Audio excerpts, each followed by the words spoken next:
Full-time workers homeless in their cars in Jeff Bezos' parking lot. Currently am, yeah. You could double the taxes I pay, and it's not going to help that teacher in Queens. Did not pay a penny.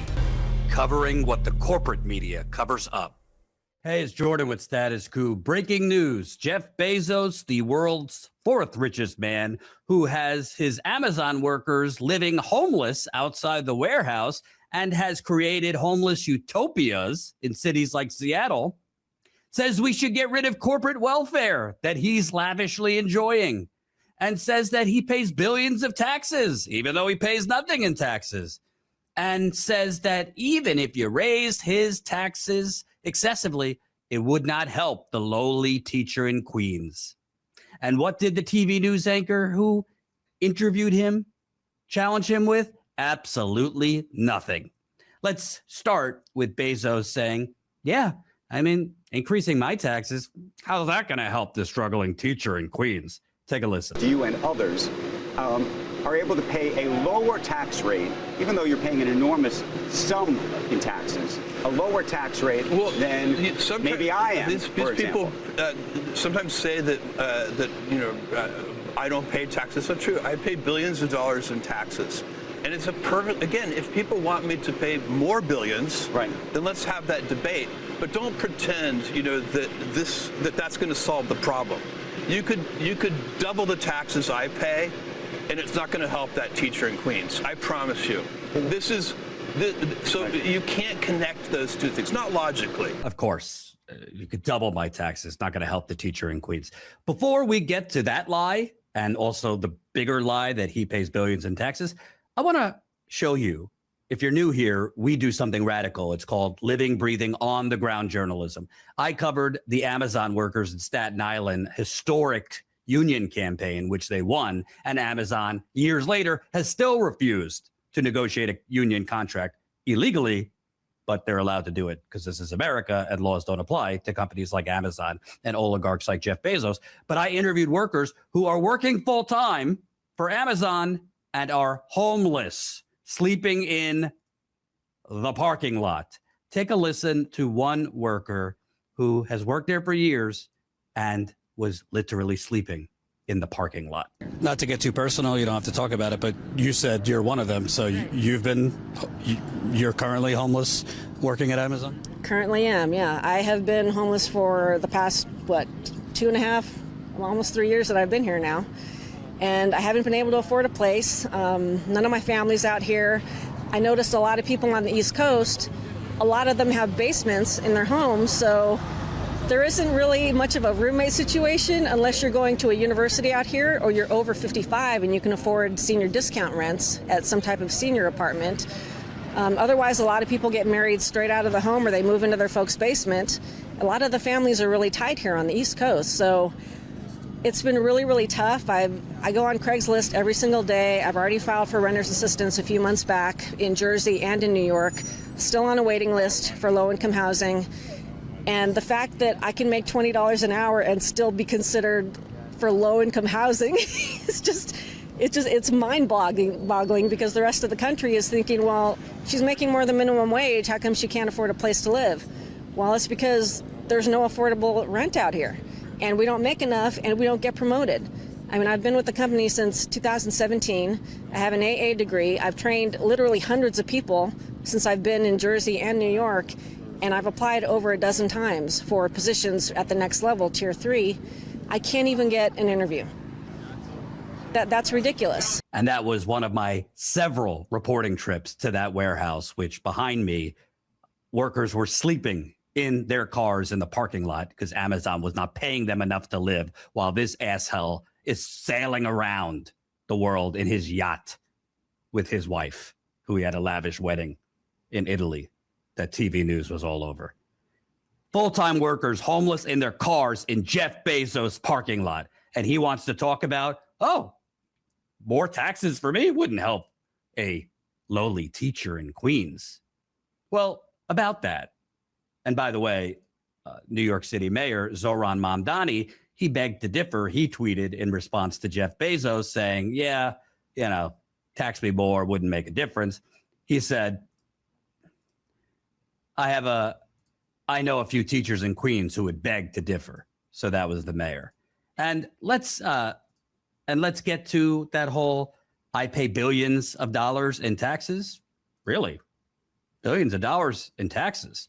Well, ProPublica a couple of years ago did a piece on oligarchs like Jeff Bezos and how little they pay in taxes. Jeff Bezos in 2007, then a multi-billionaire and the world's richest man at the time, did not pay a penny in federal income taxes. He achieved that feat again in 2011. Oh, well, Jordan, you could say it's 2026 now. Maybe he's paying billions now. He ain't paying billions. He's paying very little. And Amazon's paying very little. Did the TV news anchor that did the interview with him challenge him on that bullshit? Absolutely not. Absolutely not. These are the people purchasing our Congress. These are the people purchasing the president, not just Trump, by the way. Amazon purchased the Democrats when they were in office, and they purchased local politicians. Go ask activists in Seattle about the number Amazon and Jeff Bezos has done on Seattle, which I also reported on the ground a few years ago. And I interviewed a homeless individual who literally was part of a growing sea of homelessness in Seattle because Amazon was rising rent so fast and not paying anything in taxes at the time. Very little in taxes at the time in Seattle. So because of Amazon's explosion in Seattle and the high salaried employees that came in, it was pushing working people out and creating a homeless utopia. Take a listen to this individual I interviewed.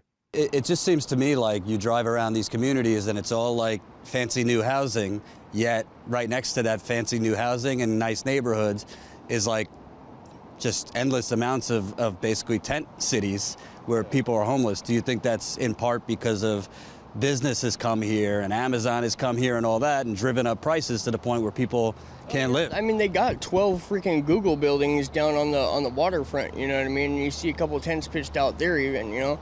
I also want to get to Mr. Bezos saying, why is the rent so high? A nurse in Queens who makes $75,000 a year pays more than $12,000 a year in taxes. Does that really make sense? So people talk about, making the tax system more progressive. How about we start by having the nurse in Queens not pay taxes? Why is a nurse in Queens who makes $75,000 a year paying more than $1,000 a month in taxes? That's $1,000 a month that could help with rent or groceries or anything. And so, and by the way, do you know what that all adds up to? The bottom half of income earners in this country pay only 3% of the taxes. So, it's only 3%. We can find 3%. So we don't have, it's a small amount of money for the government, that.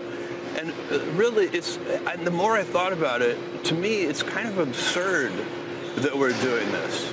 We shouldn't be asking this nurse in Queens to send money to Washington. They should be sending her an apology. It really makes no sense. What's really causing high rent is government intervention. He's actually right, but he's lying about the type of government intervention that's causing high rent.